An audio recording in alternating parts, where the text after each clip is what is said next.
This is Gilbert Gottfried. And I'm here with my co-host, Frank Santopadre. And this is another edition of Gilbert and Frank's Amazing Colossal Obsessions. And the man who announced he has to get his affairs in order because he's dying of Munchausen syndrome by proxy. How dare you accuse me of having affairs? Yes. Raybone. Paul Raybone, ladies and gentlemen. The lovely Dara has also joined us. Hi, Dara. I wanted Dara to join us because a fan, a listener, sent a gift that was specifically for Dara. So this is the first gift. Oh, geez. In what, 250 shows, 300, something like that? Thank you, whoever sent this. It's a gentleman. There you go. Oh, a mic. We'll use that one. It's a gentleman named William Forsch, and we'll get to it. But let's do a little housekeeping. I just recently did the Improv in Houston, Texas. Okay. 2 guys came over to me in one night. They weren't together, and they said something that just amazed me. They talked. They both were fans of the podcast, and both of them said they really like the podcast because they're learning. They don't know who the actors are. They're learning about them, and it gives them something to discuss with their parents. Oh, how nice! And it's bringing them and their parents closer together, discussing the old performers. I love that. And I thought that's above and beyond what we were hoping. Above and beyond. Yeah. Yeah. I was hoping it would bring you and I closer. Has it done that? Sexually, yes. But that I thought was very touching. You know, I share things like that with Dara from time to time. I send you things from time to time saying people write very emotional things, very sweet things about the show. I had nothing in common with my dad. I had nothing in common with my mom. We bonded over the show. We had these actors in common or this movie in common or something like that. It's very sweet. Nothing makes me happier. Yeah, my wife says I should save them, but I really have to go back through, years of emails and compile them, which is a big project. I should start putting them all in one folder. I mean, when we started this, we didn't think that anyone was even going to listen. I mean, except for like 20 nerds and Gino. We didn't even know Raybone when we started. That's right. Yeah, but it really... How long ago was that? 2014? Yep. I believe it was the spring of 2014. Correct. Are we going to have a party? We're coming up on... Party for the 4-year anniversary? We're coming up on 5 years.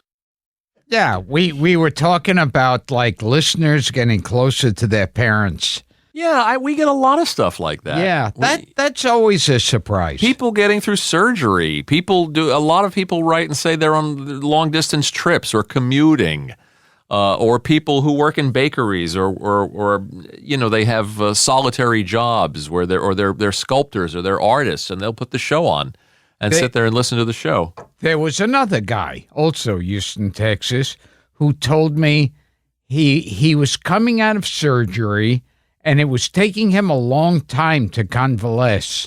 And he was listening to all of the podcasts. There you go. I think that's how Richard discovered us, Richard Kind. I think he was going through knee surgery. Oh, yeah, that's right. And he tuned, let me hear what this crazy shit is about. And he got hooked. And then he started listening in the gym on his headphones. And the rest is history. And the next thing you know, he's practically being thrown off a plane. Yeah. For listening to you and Mario talk about fellatio at 30,000 feet. You remember fellatio at 30,000 feet? Yes. Underrated Twilight Zone. Dana Andrews. Yeah, that's right. that was a good one. I want to do a quick housekeeping thing, too, because we ran the Joel Grey episode, and I got a lot of mail from people who thought that Joel Grey was angry and was being peevish. He was actually putting us on. Yes. He was doing an elaborate bit, which unfortunately you can't really hear in an audio. Well, you can't really pick it up in an audio-only medium because you couldn't see him giggling and making faces at us. Yeah, he was just being a smartass. He was trying to be a smartass. And I think what happens, too, with this show is that people who know about you and know or they know about Gilbert's career, and they think, oh, I have to be funny. Yeah. I have to kind of raise my game or find shtick, and they don't realize that the show is really more about them and their career. And so Joel got to the point of the interview where he just decided he wanted to be fun, and he wanted to bust balls and do little bits. So he put us on. Yeah. He was giving us false answers and stuff. It was a little like what Einstein did to us. Yes. Where Einstein's character was just to rip us apart. Yes. And just put us down for an hour and tell us how terrible it was, and nobody was listening to it. But then he was very, very grateful when the mics were off. And so was Joel. Joel invited us to the show. He gave us hugs. He posed for pictures for a long time. So we just wanted to get that out there for people that got the wrong impression. Maybe he was a little too convincing. But he wasn't ticked off. He was remember Charles Grodin on talk shows? Oh yeah. He used to come on and pretend that he was angry. He was and angry didn't at want to be Letterman, there. and he'd start a fight. Yeah, a little something like that. We got to see the present. This is a gift, and this is from a gentleman named William Forsch, who sent us a lot of stuff. But in the interest of time, we'll only get to one of them. But next week when we meet again and we do another mini episode, we'll bring out all the stuff that he sent, which is sitting in my office. There's a gift from Frank too, for Verderosa. But he sent this, which I thought was rather appropriate. He even put a little name tag on it. Oh, man. To look at Dara this. from Bill. So you might want to open that up so that Bill can hear and get the full pleasure. Oh, my God. Can you see that, Gilbert? Orange wedges. They're orange wedge earrings. My Oh my God! Is that great? That's hysterical. Yeah, I'm gonna wear those. That is so You look like a weird pirate. Oh, Funny. that's Isn't great. that great? That's amazing. They might be tangerine wedges, Gil, Yes. as some people say. How do I look? Terrific. Oh, she And- put it in her ear. You'll have to take this a picture. looks great. You'll have to and it smells like Cesar Romero. I believe it's from the Cesar Romero collection. Yes. you know, Aren't those great? In the commercials, it I says think it does smell. I don't know where they came from or where he got them, it but smells like Cesar Romero's asshole. That's amazing. Well, thank you so much. That's another Thank you, Bill. thing. I should write the names down or learn how to work my phone. Someone sent me a photo of Cesar Romero, I think, in the Coast Guard. Thank you, Dara. Which starts. I don't See, in World War II, what you don't realize, the Germans and Japanese were shooting orange wedges. I didn't realize in that. their guns. I need to watch more of the History Channel. Yes. Did you know, Paul? I did not know. I wondered. I thought maybe they'd be hurling seaweed at him. Yeah. Bill Forsch, thank you for that lovely gift. Dara is very charmed. She went back Yes. into the That's control very room. funny. I have one other piece I'd like to add before Yeah, we get go going. ahead, and then we're going to go on So, to another gift we got. This Thursday, you're going to, well, it'll be done by the time this airs, but you're going to be in Philadelphia, and my daughter and her husband are coming to see you. So I just wanted to ask you as a favor Me? to me, Yeah. could you try to be funny that night? That's asking a lot. He was looking at me when he said it. I got frightened. They were coming to the apartment. Yeah, you don't want to be funny just for Paul's. No, that's a lot of extra effort. Had they seen him before? No. This is a no, first. They're very excited. And where is this going to be? At Helium in Philadelphia. Helium in Philadelphia. You always play that club. Oh, I've been there a lot. Okay. Yeah. Great. I hope it. The question is, will Gilbert's years of waiting for a flood or hoping for a fire, Yes. will any of that happen? Yes. Hopefully. And will your relatives have their tickets refunded in that case? I hope you are funny, Gil, Yes. that night. Here's another gift. Yes. This one, like previous gifts, this one gave me an idea to do an episode around it. This is a book of character actors. Oh, great. This is called The Versatiles, and this was sent to us by. I forgot. He tucked a little prize in. This is from a listener named Richard Pachter.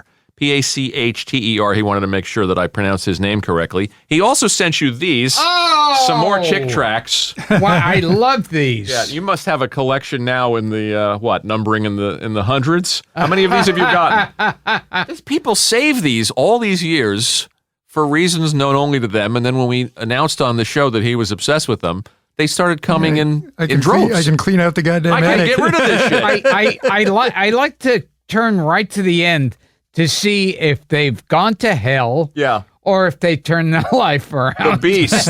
I think the Beast, that doesn't end well. No, that can't end Yeah. well. So Richard apparently has hung on to these chick tracks all of these years. That's great. So thank you for that. But They back, used to hand these out in the street. I had remember. no idea what you Yeah. were. That goes back to the Gary Girani episode, and I had no idea what you were talking about when you first brought them up. Yeah. And they've come in. I said I'm I'm Everybody's- amazed how many people they're have out these. there. They're floating around. But this wonderful book he sent Yeah. us, supporting character players in the cinema from 1930 to 1955. This book was actually published in 1969, and it's a wonderful old book with black and white photos. And as you go through the book, and you find these wonderful character actors, and Norman Lloyd, there it is. Oh, wow. Born 1914. I was going to say, this book is so old that some of these people were still alive, like Richard Lew, Oh, my God. who was still alive when the book was. Kraft Yeah, as was Key Luke, Yeah. Barton McLean.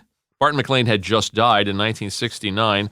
Marjorie Main was still alive at the Oh. publication of this book. George McCready, Mike Mazurki was still hanging around. So this is an old Frank McHugh. So this is an old book. And I said to Paul, we should go through here and pick this character scares me. actors and see how many Gilbert can get. But This there's scares me. there's so many in the damn book that I only got through A, B, and C. I only got through the first three letters. So we're going to try this. Oh. Some of this is visual. People won't be able to see the faces, but you can picture them, and you'll know who they are when we actually reveal them. Paul, I'm going to jump around. Because Okay. I don't want to go in alphabetical order because he'll start to figure it out. He'll see a pattern. But this is just A, B, and C in this book, so if this works, we'll come back to it. But Gilbert, do you recognize this great character actor? Claude Akins. Didn't even hesitate.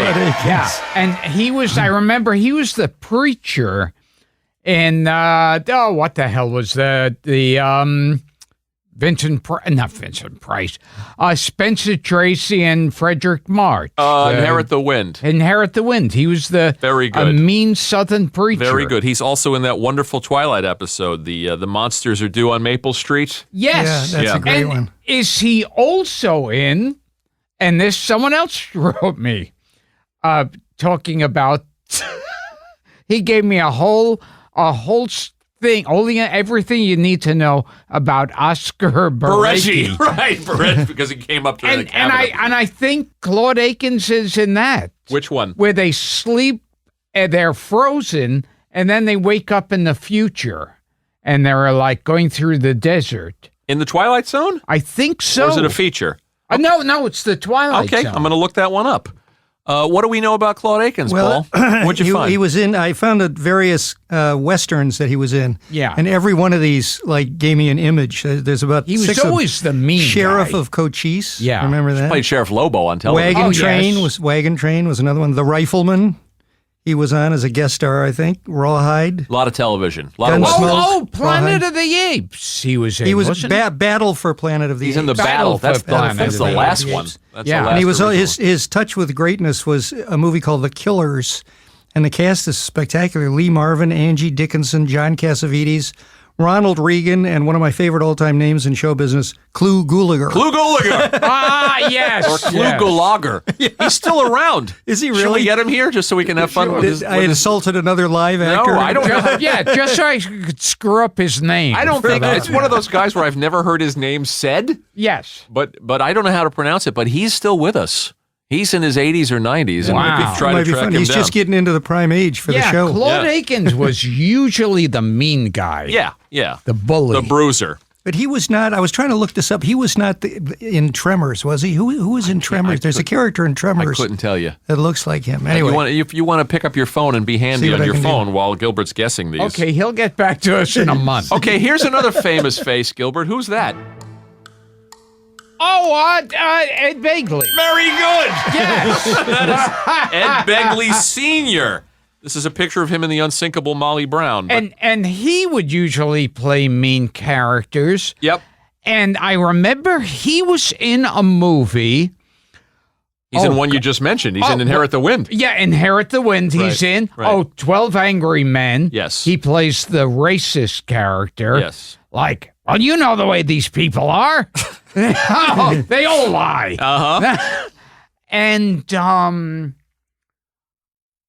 God. And the only person on this list whose son was on the podcast. Yes, Ed Ed Begley. Begley Jr. Yeah. was on. I believe he won an Oscar for Sweet Bird of Youth. That sounds right. The Oscar that he wouldn't let Ed Jr. hold. Oh, So the one that this guy reminds me a little bit of Claude Akins, Fred Ward. Yeah, okay. different actor. Yeah, Much younger. Fred Yeah, Ward's yeah. a little thinner. Much younger. Yeah. Fred Yeah. Ward's in He's not Remo a- Williams with our recent guest, Joel Gray. Yeah, there's Fred another- Ward's not as bulky. Right. That's Okay, right. this is a comic character actor, Gilbert. Uh-oh. Number 3. You want to put your glasses on because this is a small photo. You got the other two without your glasses, Yes. but this one you're Let me gonna try it without the glasses. this one you're gonna know. Who's that guy in the middle? Oh, is that? He was on the George Burns show. Yes. Fuck. It's in a Mad World. Fred. I think he's in Mad World. He may not be. Fred Clark. Fred Clark. Yes. Yes. Very good. Because I remember they had two next door neighbors to the George Burns show. Yes. And one of them left, and then when the other actor came in, George Burns just introduced him, said, "This is going to be our next neighbor."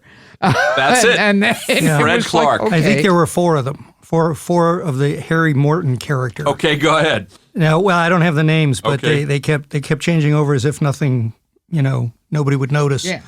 You know, I'm wrong. I'm thinking of Paul Ford, who's in It's a Mad World. okay, Not yes. Fred Clark. They were both Yeah. tall, goofy character And actors. Fred Clark, I think, would also play a lot of like army sergeants and stuff he's like in that. stuff like Solid Gold Cadillac. He's in How to Marry a Millionaire, A Place in the Sun. I always love this title because it sounds vaguely sexual. Ride the Pink Horse. Sunset Boulevard. He's in Sunset Boulevard. And he was very funny on Burns and Allen. Yeah, you are 3 for 3 Oh, so far. maybe I should He was quit somebody now. described Fred Clark as the master of the slow burn. Well, yeah, Edgar yes. Kennedy was the original master of the slow Slow burn from Duck Soup. Right. Yeah, the Can I lemonade tell you salesman. something?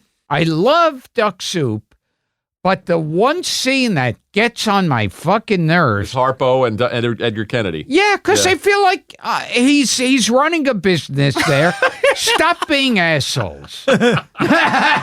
Harpo comes and puts his feet in, Yeah. the lemonade, washes his feet in the lemonade. Okay, here's one, Gil. This guy always played heavies. Who is that actor on the left?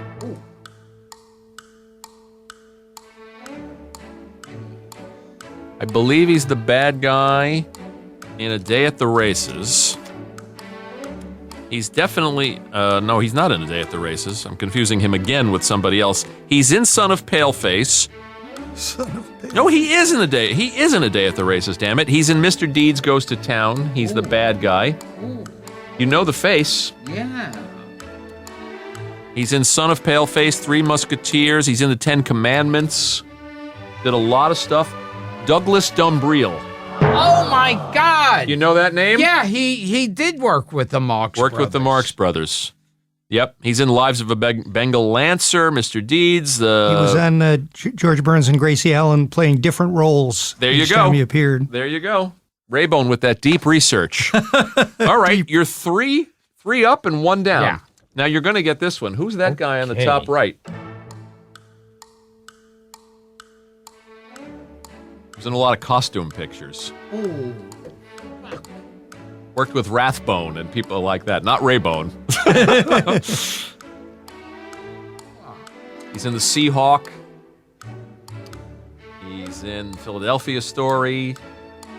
Jane Eyre. Christ. He's in The Great Dictator. He's in Witness for the Prosecution. And a lot of Sherlock Holmes pictures. By now, people like Steve Stoliar are screaming at their Suspicion. device. Suspicion with Cary Grant and Yes. John Fontaine. Yes. Rebecca. Yes. I've got a stump. No, nope. You know who that is? I think you jumped to a different actor. Who are we doing? This is Henry Danielle. Oh, Henry Danielle. I did jump to a okay, different actor. No, you're doing the other actor. Right. Oh, shit. Yeah, he's not in Suspicion or Right. Rebecca. That's right. Yeah, That's Henry Danielle. Yes. Yeah. Also, the man in the gray flannel suit. He died during the filming of My Fair Lady in Didn't '63. Wasn't he in the Twilight Zone? Oh, Henry Danielle. Henry Danielle. Henry Danielle. We got a quiz for Gilbert on this one. Go ahead. Henry Danielle was the Swamp Fox, the Disney show. The Swamp Fox. Does that mean anything to The you? question is, can you sing the theme song? Nope. to He the doesn't Swamp even know Fox? the show. Swamp Fox. Swamp Fox. That's not it. Everyone likes the Swamp Fox. The Swamp Fox. Say hello to the Swamp Fox. Incredible. That's it. You got it. Oh my God. We are a discombobulated bunch. Trying to keep all my paperwork together. Okay, this guest relates to the guest who was just here, the main show guest who was just Fuck. sitting in the chair. Who's that? Oh, Leo G. Carroll? Yes! No hesitation. Mr. Waverly. You bet. And a movie I like, which is a tacky movie, low budget, everything about the old sci-fi, the giant bugs and stuff. But I like it. Which It's one? a ripoff of Them. Everyone respects Them. Right. With the giant ants. With Edmund Gwenn. Right. Yeah, Yeah. I like this one better. The ripoff is Tarantula. Tarantula. Yes. With, Yes. acromegalia. Yes. Acromegaly. I'm familiar with the tarantula poster in particular. In that movie they call it Megalia. It sounds like an acromegaly party. He's in Waterloo Bridge. He's in Spellbound. Oh, of course, the TV show. He's Waverly on The Man from U.N.C.L.E. Yes. We just had David McCallum sitting in the chair talking about Yes. this very man. Did you mention Yes. North by Northwest? Leo G. Carroll. He's in. Yes, he's in North by Northwest. Wuthering Heights, Tower of London. And I remember at the end of Tarantula, they have guys in a plane trying to shoot the tarantula. And the guy's face is covered up. You just see his eyes. And it's Clint Eastwood. Oh wow, that's right. Yeah. Very good. I did know that. Well, I got to put that on my list. I miss Tarantula. Tarantula? Yeah. Sounds great. Take a hard That's look a at the fun poster. picture. That's all I'll say. Who is this? Character actress who was in everything. Oh, Christ. She was in Watch on the Rhine, The Snake Pit, Mr. Smith Goes to Washington. Oh, Christ. I know her. She always played. Well, she played a lot of moms. Yeah. She played a lot of spinsters. Oh, yeah. Oh, fuck. And she's George Bailey's mother in It's a Wonderful Life. Oh, wow. yeah. That's a lie. Yeah. He's been in the insane asylum ever since he lost his business. If you ask me, that's where you belong. That is Beulah Bondi. Oh. How about that? We stumped him with the chick. Yeah. We stumped him with the woman. Okay, he's going to get this one. He's going to bounce. Tell us one thing about Beulah Bondi, Paul, before I move on. I got to find Beulah Bondi, mother of James Stewart, 4 times. 4 times. In 4 different movies. Yep. Including It's a Wonderful Life, which you mentioned. That's impressive. And so Beulah Bondi, you know what her real name was? Tell me. Beulah Bondi. Nice work. Beulah Bondi with an I. Nice work. Was her real name Beulah Bondi? I know she's born Beulah in Bondi with Chicago. a I know Y. she's from Chicago. And She you changed know the what Y I to an have in I. common with Beulah Bondi? Tell me. I don't know. A double literate name. There you go. There you go. Yeah, like Alan Arkin An or alli- Alan Alda. An alliterative name. Right. Yes. Yes. Yeah. Yeah, Gilbert Gottfried. Yeah. Nice work. Goodness gracious, Gilbert Gottfried. And Gary Gilmore. Oh, that. Fred Flintstone. Fred Flintstone. Nice work. Okay, you're going to bounce back to respectability. Larry Linville. Very good. We do a whole show of alliterative celebrity names. Lois Lane. We What's that? we could work in Lois Lane. Yeah. And, Adam West. Oh, wait a minute. That's not how that works. Let's see. And did I say Alan Alda? You said Alan Alda, Alan Arkin. Arkin. Alan Arkin. Yeah. Yeah. B. Benederic? Yeah. B. Benaderet. Charles Coburn, as long as we're doing character actors. Yes. Can you do a CH? Does that work? Charles CH. Why Charles Colburn. do you want a CH? Well, he's got a CH.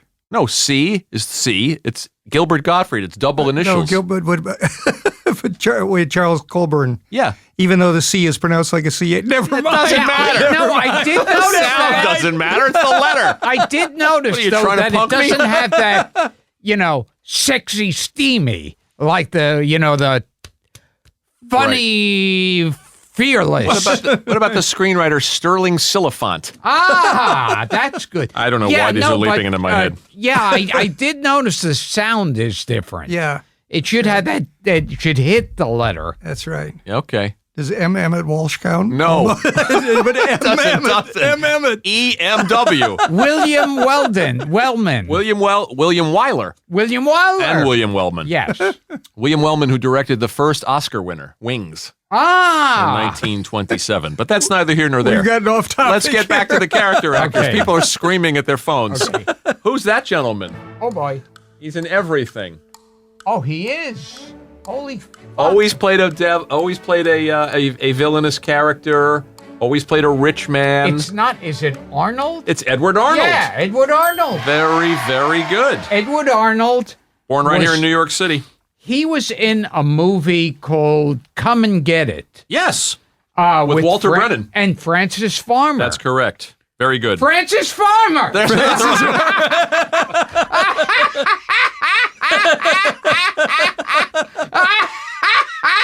Very good. Francis Fisher. My God, we should be drinking. So Yes. Edward Arnold, he's a study in the highs and lows of show business. Okay, How so? 1937, he was in the Toast of New York, and his name was above Cary Grant's name. Wow. 37. A year later, in 1938, a publication in Hollywood called him box office poison. No shit. So that's a long way to fall in 1 year. Wow. But Edward Arnold, he was always like a big husky guy. Yeah. And he had one of those voices. He was a really corrupt deep. politician. Yes. He was a mob Yeah. boss, a crime boss. There is a part in Devil and Daniel Webster. Come and Get It. Good picture. He's in love with Francis Farmer. Yeah. But she's in love with his son. And at one point they find out, and he and his son start getting into a fist fight, and Francis Farmer pulls them apart and yells to the son. She goes, "No, don't hit him. He's your father. He's an old man."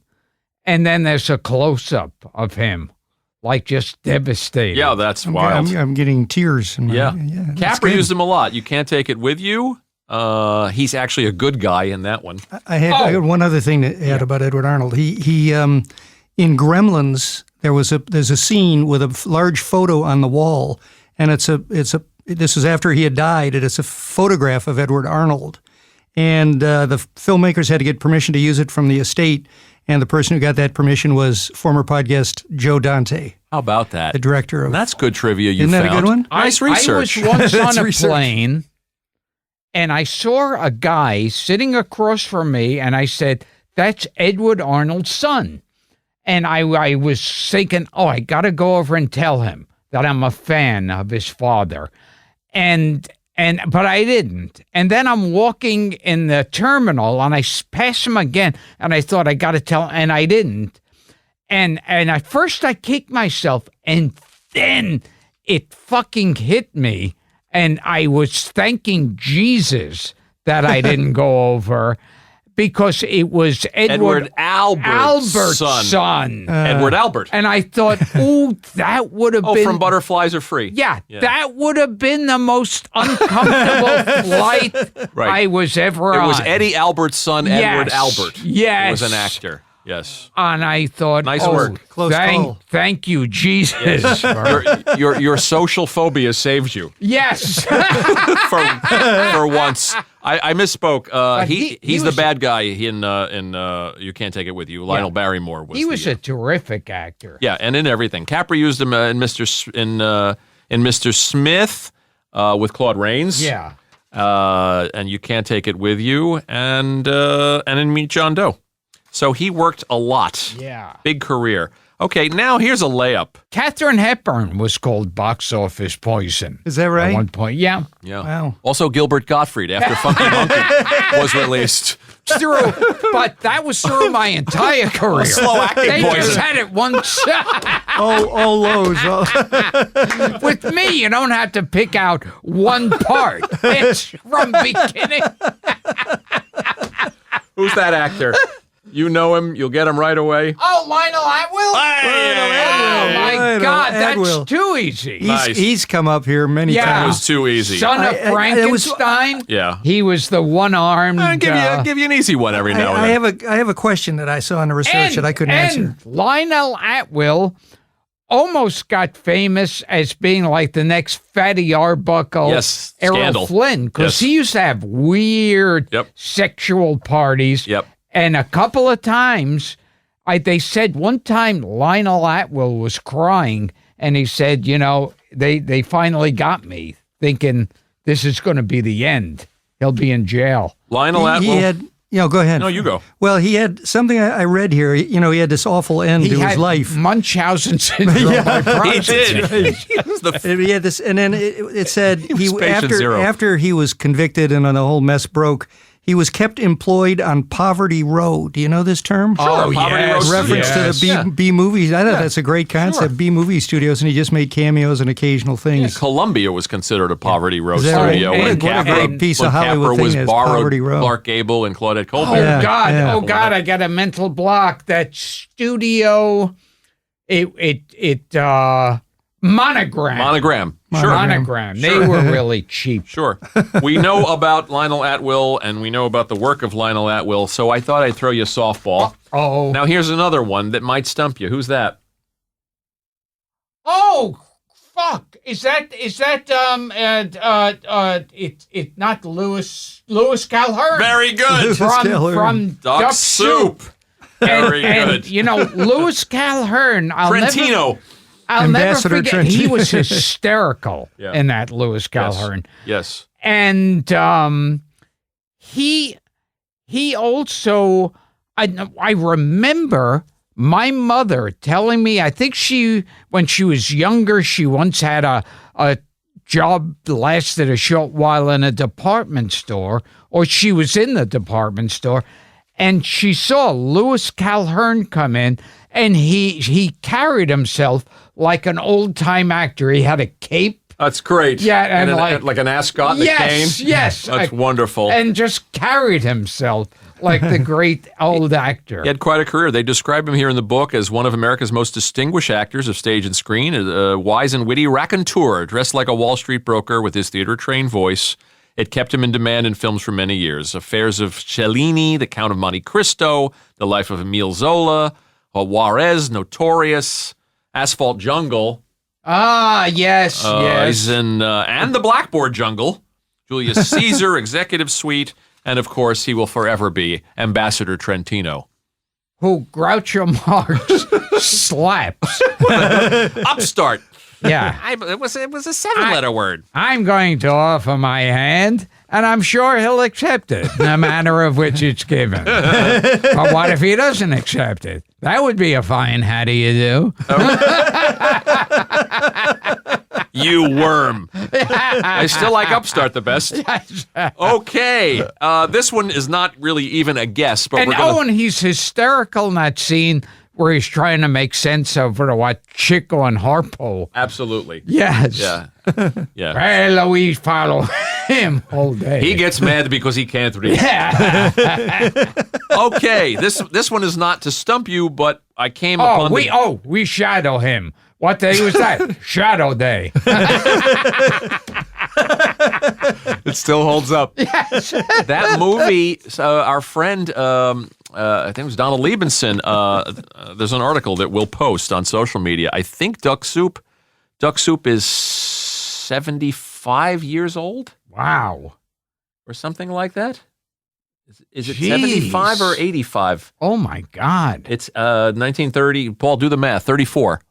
34 is, let's see, 70 years would be 2004. It's 70, it's 80, 85 years old. 84, 85. amazing. Yeah. Oh, and I remember he goes, Tuesday he fool us. He no show up. Wednesday we fool him. We no show up. Okay, since you're on the roll and you're on the topic, who's that woman in the middle? Oh, well, that's too fucking I didn't say. I said I wasn't going to stump you with it. Yeah. Margaret, the great Margaret Dumont. Right, Yeah. she'll be the last one. Yeah. Paul, what do you have? And she was always the rich woman in all the Marx Dowager. Brothers picture. What I got is what everybody knows, and you guys certainly know, but I never get enough of it, that she didn't understand their jokes on the screen, Yes. and she didn't understand their jokes off the screen. So they say. So they say. So they say. This is a wonderful book. And then I heard Groucho had a party. Well, I heard she died badly, too. Like, she died right after appearing with him on that Yes, Hollywood Palace yes. show, or one of those shows. And Groucho said, she showed up with a bouquet of flowers, and he thinks she bought it for herself to come in and look like she got flowers. Oh, sad. This is a wonderful book. Here, I'll give you a couple of. There's Frank Phelan from It's a Wonderful Life. Yes. Ernie the cab driver. Fritz Feld. Ah! And they were both alive at the publication of this book Fritz in Feld. 1969. Well, I mentioned Fritz Feld in the documentary. You did. And Fritz Feld, he developed that great thing where he'd pop his mouth. He'd slap it and make a loud popping sound. So he was always like, the maitre d'. Sure. Or a butler or yes. yeah. And it was always Desk like, clerk. your table is ready. And then he'd slap his mouth and make a popping sound. That was his trademark. And I mean, he built a career. He sure did. And he was always hysterical. We'll do more. This book, thank you, Richard Pachter. I knew it was going to make a fun mini episode. The book is called The Versatiles. I don't know if anybody can even find it, but this is a wonderful old book. Oh, that's a fun book. Yeah, and we got only through A, B, C, and D, which is as far as we could go, and we'll do more. Whose name I once learned forward. and I forgot? Who was the guy who played Carlos in The Honeymooners with the mambo? My God, I'll have to look that up. If I were lucky enough to find a woman like you two gentlemen are, opening a door for them.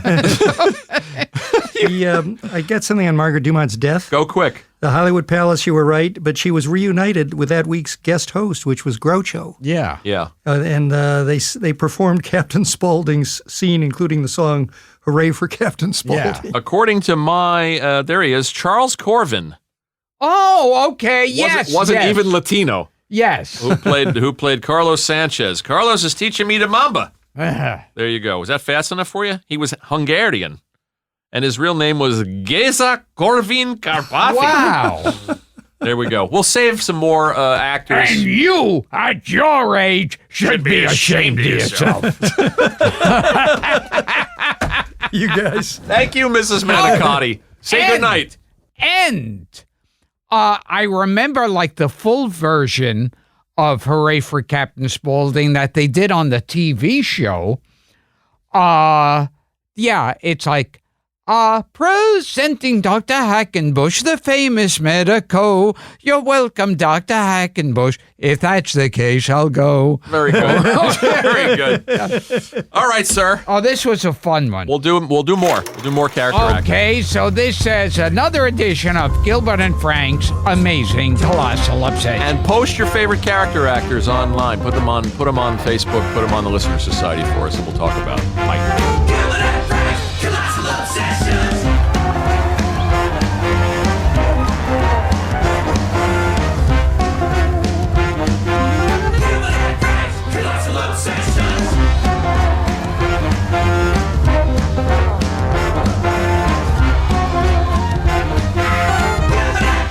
Colossal Obsessions.